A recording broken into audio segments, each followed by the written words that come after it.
Здоров, народ.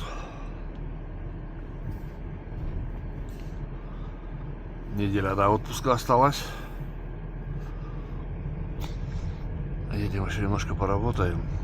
А по дороге расскажу, что у меня там получается с рынком, с фондовым.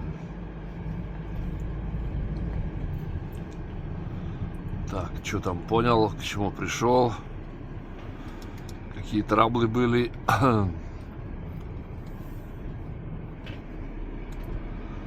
Ну и как там это все продвигается. Так, ну сначала прикол расскажу такой, ну, интересный был. Это купил акции одной компании и попал, ну, чудо такое, вот. Как раз в тот момент, когда происходит, на следующий день прошла вот этот, как его, ну, отсечка, так они закрыли квартал, наверное, или, как правильно сказать. И на следующий день мне пришли эти информация о процентах.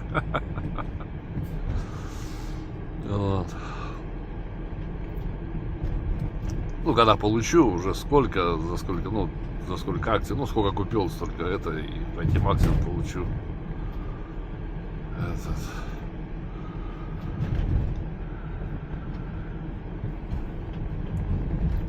дивиденды. Вот. А к чему пришел?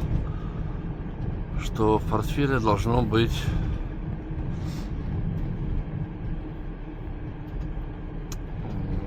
20 разных компаний. Тогда, ну, акции 20 разных компаний. Тогда при банкротстве одной из них или поглощением другой, или каких-то форс-мажоров, риск того, что компания обанкротится, составит 5%. Ну и всех 20, да? А если суммы там будут одинаковые во всех этих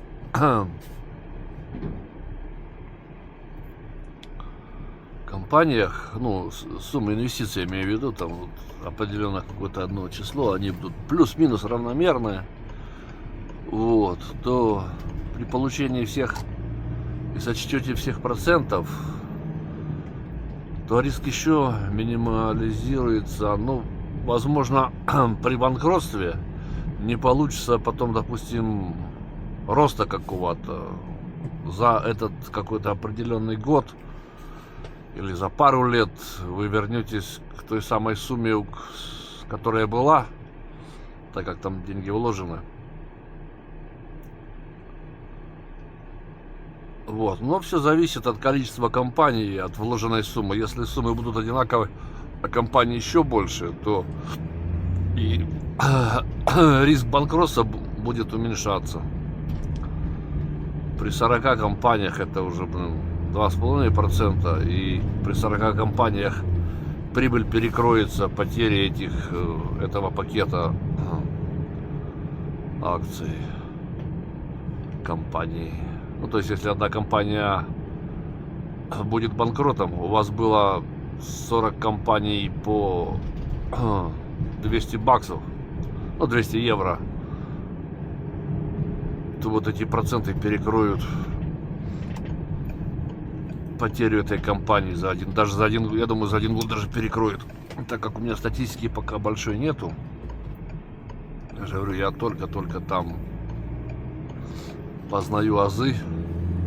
Ну, интересная штука. Вначале, когда только зарегистрировался, там все, вот я еще в отпуск поехал, там с отпуска приехал, инвестировал 1 месяц, так, туда-сюда, 5-10. А потом, когда там уже этих инвестиций стало больше, вот, то и этот портфель открываешь, ну, этот портфель, аккаунт, открываешь чаще. Ну, это пройдет, это так, первое время. Вот, но первый прикол был, ну, не первый прикол был, а такая вот этот эйфория, что ли, когда пришли первые проценты, они так хопа и подкинули, так, такой смотришь, там ну, в портфолио под всеми акциями, что есть, вся эта информация внизу, потом появляется, какая фирма заплатила, ну, вернее, заплатит количество твоих акций от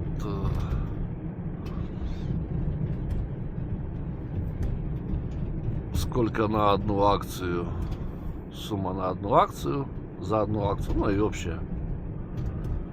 Вот.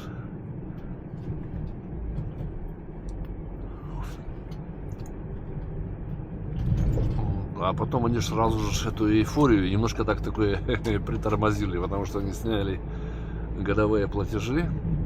Ну, как торгуют же на бирже, за каждую биржу. Вот. Они, помимо того, что они оплачиваешь ордер при покупке пакета акций, поэтому всегда говорю, что нужно покупать как минимум, ну, в идеале на 2 сотни евро там, или долларов, в зависимости на какой бирже. Тогда и этот, ну, самая дешевая это нью-йоркская, там берут $2 за ордер. Поэтому при покупке на $200 вы платите 1% всего лишь. Ну, а при покупке на 100 получается, что 2%. Поэтому выгоднее, ну, чтобы расходы-то понизить, вот, нужно покупать как минимум на 200. Но это, я же говорю, это индивидуально от возможности, от желания, как это, ну, вот.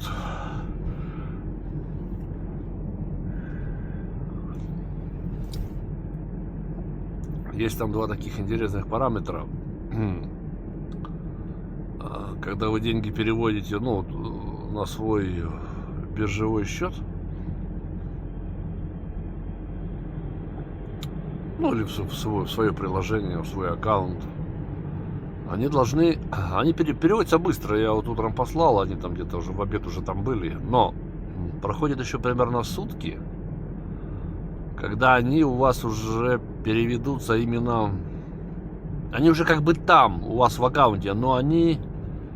там есть еще такая как бы позиция, где они должны объявиться. Вот пока они там не объявятся, то не это. Это как бы они объявляются на счете, с которого вы уже можете как бы, ну, вот, проводить операции. Так они у вас там лежат. Вот это тоже сразу не знал, думаю, это что такое, блин? Сумма уже там, все, деньги есть, а оплатить не могу, еще и пишет штраф там какой-то, блин, или это, думаю, нифига себе. Ну, а потом сообразил, там вопросики есть, над ним нажимаешь, и он тебе расписывает. И также самые проценты. Они у меня появились в этом, уже как бы в деньгах появились, в аккаунте есть, все лежат. А потом только смотрю, раз там, и сравнялись уже, добавились к той сумме, где можешь покупать. Ну, прикольно. Ну, копейки пока, я говорю, только все это тут с октября месяца, октябрь, вот, ноябрь, я вот, ну, первая партия у меня была инвестирована в октябре, потом в ноябре, ну, первые суммы. Ну, а вот в декабре там уже инвестировал серьезно, и вот догоняю до минимума по компаниям, ну, чтобы было 20. А дальше будем смотреть, потому что возникает следующий момент. Акции покупаются по параметрам, которые каждый для себя решает сам. Ну, вот, у меня стоит фильтрация компаний по дивидендам. А следующие 3 параметра, которые вот, пока я обращаю внимание, да, там, ну, дальше их будет больше, наверное, что учимся.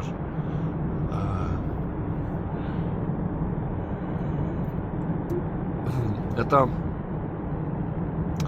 первый, еще один, там, капитализации, сколько у них я, да, вот. Ну, это такое, это это риск того, что, ну, вот если миллиардная компания или миллионная, она отличается. Чем меньше капитала, тем больше риск того, что эту компанию может кто-то поглотить. И потом вот эта вот дивидендная политика может измениться в худшую сторону по отношению к инвестору. И, ну, траблы. Но этот риск есть. Поэтому первоначально нужно выбирать дивиденды, сколько компания платит. Потом потом вот это ж вот капитализация ее. А следующих 3 параметра — это они показывают в процентах, ну, или рост, или падение, общую сумму, как вот они там, если у них рост, потом рост или падение от их личных денег и от денег, инвестированных в эту компанию. Вот, ну, тех, кто купил акции там или какие-то ценные бумаги. И вот эти вот 3 параметра. Ну, в идеале, когда они все зеленые, чем больше, тем лучше. Но вот тут же получается потом компромисс. Бывает так, что роста капиталовложения маленькие, но проценты они дают, да, там хорошие проценты дают. Бывает наоборот. Бывают где-то минусы. Ну вот тут вот.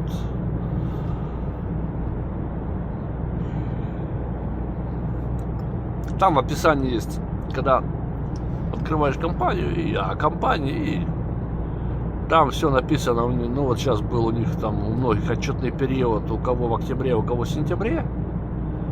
Вот. Ну и там вот что они заработали, что они, какие это тенденции, чего хотят, как это все движется, ну и все там есть, все читаете, все смотрите и рискуете, потому что богатыми становится, нет вот этой формулы, да, знаете, вот это вот говорят, но если ты такой умный, почему ты такой нищий? Это не для этого, про это не работает оно так в этом.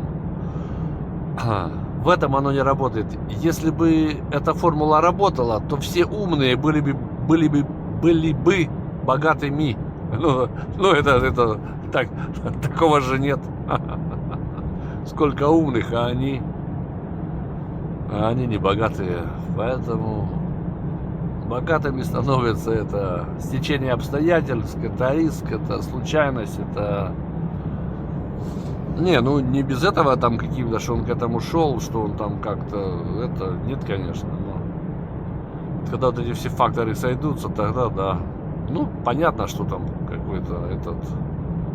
Ну вот если, да, вот как Тиньков тогда правильно сказал, говорит, как он говорил про команду, говорит, вы можете повторять, можете копировать, может нет, но, говорит, у нас команда.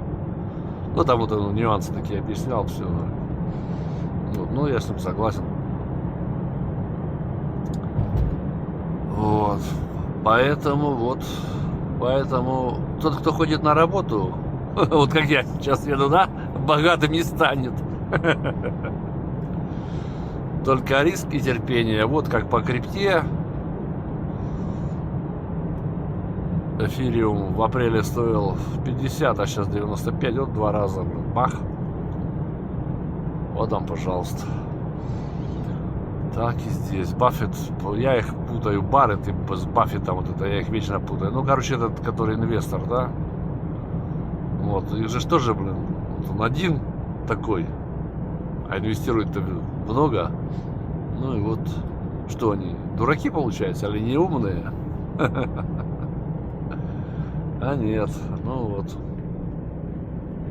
И вот этот казах, я не помню, как он, этот, который поднялся с нулей, а потом у него государство все забрало, рейдер, он судился с ним. Вот это он сказал. Нет формулы, ну я с ним согласен, это не только он сказал, но он сказал, богатыми становятся не те, кто ходит на работу, а те, у кого есть терпение и кто рискует. Тут я полностью согласен. Тут я полностью согласен. Это как касается, вот я там сейчас смотрю на канале, вот этот Серега там один, который мебель, да, вот он, как квартиру продали, купили предприятие деревообрабатывающее по мебели. Вот. В банке кредиты, у бандитов долги, у друзей. И вот как он выкручивался, да, сейчас вот он, ну, все, он вылез, получилось, добился вот за какое-то там время. Ну, а теперь вот так вот у него работают люди и он, да? И вот они сидят на зарплате. Вот, работа закончилась, у него все выключилось, он пошел домой. Ну, или вот как я сейчас вот еду на работу, да, вот, работа закончится, там, закончу день. И я поехал домой. А у директора предприятия, вот, или хозяина предприятия, день еще только начинается, наверное. Вот, поэтому какие у него были риски, нервы, что, кто-то может ему еще что-то предъявить, нет. Вставай рядом, бери и пробуй, вот, все. Поэтому так вот и в акциях, ну да, везде, в принципе. Но ничего, интересно. Вот сейчас приду, сделаю кофеек, потому что приду за полчаса еще до начала рабочего дня. Посмотрим, как там у нас, какие движения. Вот. Мне нужно еще купить еще 20-ю. Вот я уже 19 купил акций. Ну, 19 компаний. Акции 19 компаний. Вот так будет правильно. Я купил. Вот, осталась одна. А потом, ребята, наступает интересный момент. Так как инвестировать буду каждый месяц определенную сумму, которую могу позволить, без ущерба для семейного бюджета, вот, и для всяких там остальных житейских плюшек, то тут вот возникает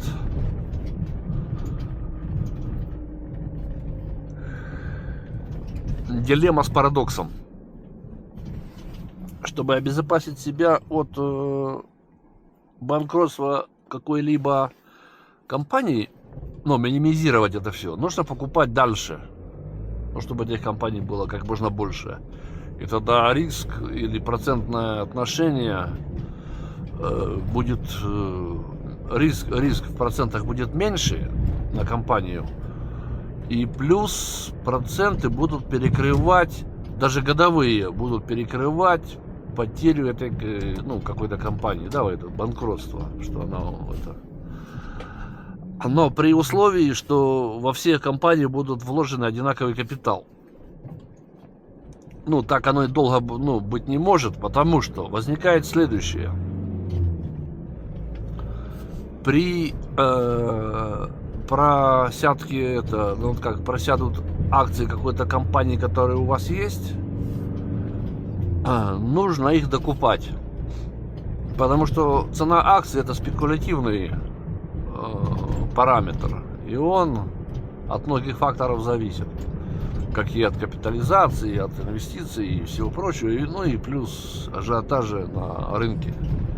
Вот, и когда он просядет, если это просядет, и вы решили, что нужно покупать, вы добиваетесь того, что вы удешевляете общий пакет, ну или портфель на этой компании, назовем его так, не общий, а именно портфель этой компании, который у вас есть, на акцию. Вы удешевляете акцию и увеличиваете тем самым доходность в процентах, ну или в дивидендах, в суммах, ну как угодно, тут все равно. У вас вырастает доходность по дивидендам, потому что дивиденды платятся на акцию, не на стоимость акции, а на акцию. И чем дешевле вы покупаете акцию, тем, ну, уже потом докупаете, тем больше вы увеличиваете, ну, тем вы увеличиваете доходность своего безнадежного предприятия.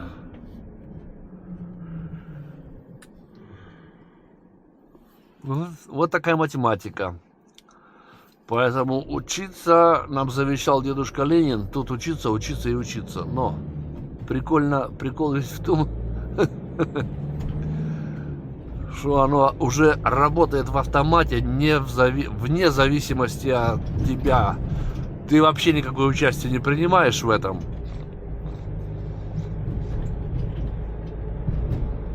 Вот. И оно там все тебе только раз выскакивает, там тогда-то придет очередная сумма. Ну, она придет, она там остается. Хочешь выводишь, хочешь добавляешь, покупаешь куда-то, чего-то. Ну вот, это уже рост.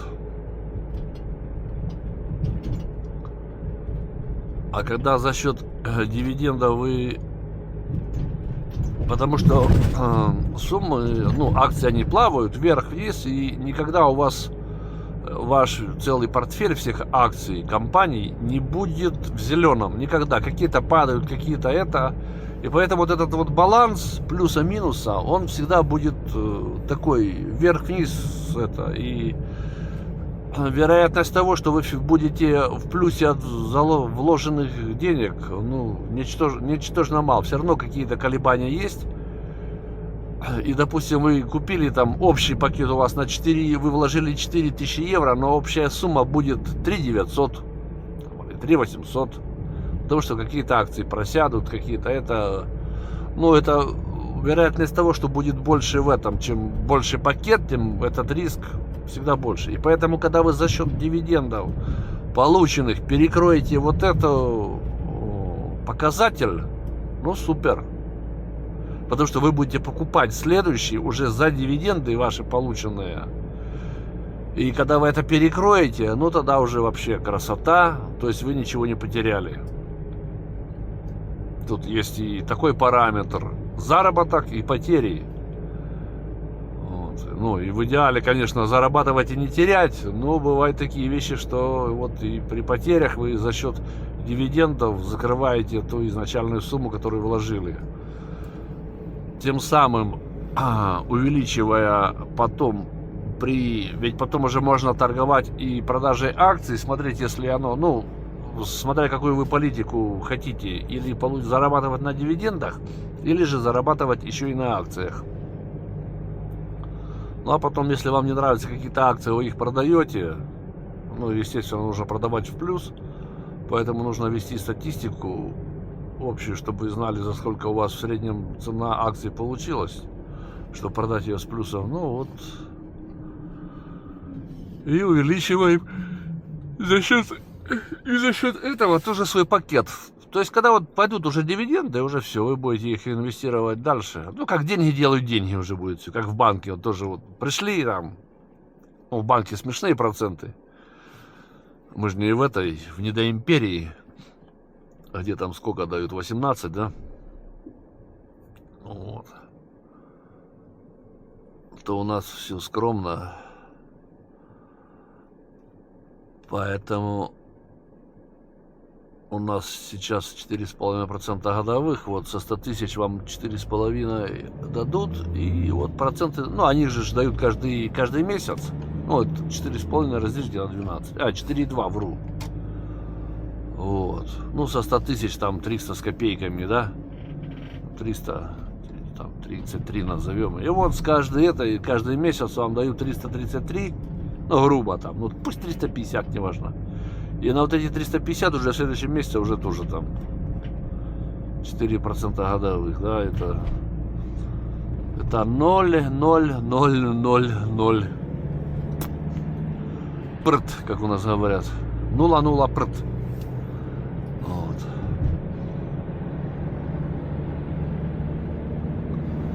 Так что акции, фондовый рынок чертовски интересная вещь. Чертовски. Это как же тот же покер, да? Только риски и ставки совсем другие. Вот.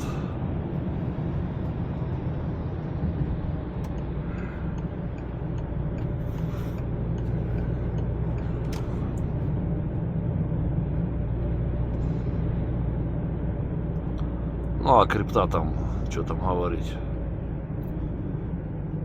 в крипте все ясно и понятно. Сейчас у нас приняли закон, я уже говорил в прошлый раз.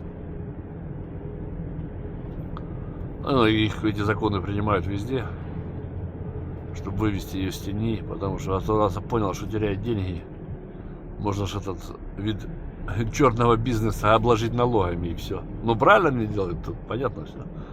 Но, а значит, раз она уже будет легализована официально, она будет только расти. И сколько бы вы ни купили сегодня, то через какое-то время это все удвоится. Я для себя сделал по рейтингу, вот, по популярности, там, первых 10. И вот. Только покупаю первых 10, все. Ну, каждый месяц разные, чтобы не было одно и то же все это. И тем самым мы тоже элиминуем риски.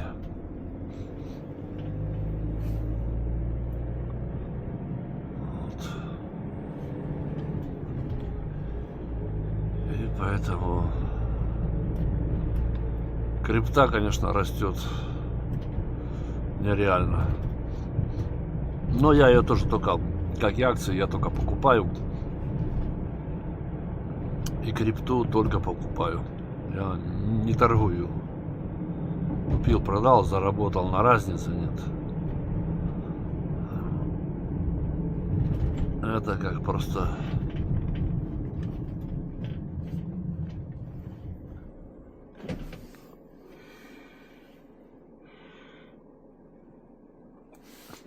Это как просто финансовая безопасность на случай форс-мажорных жизненных ситуаций.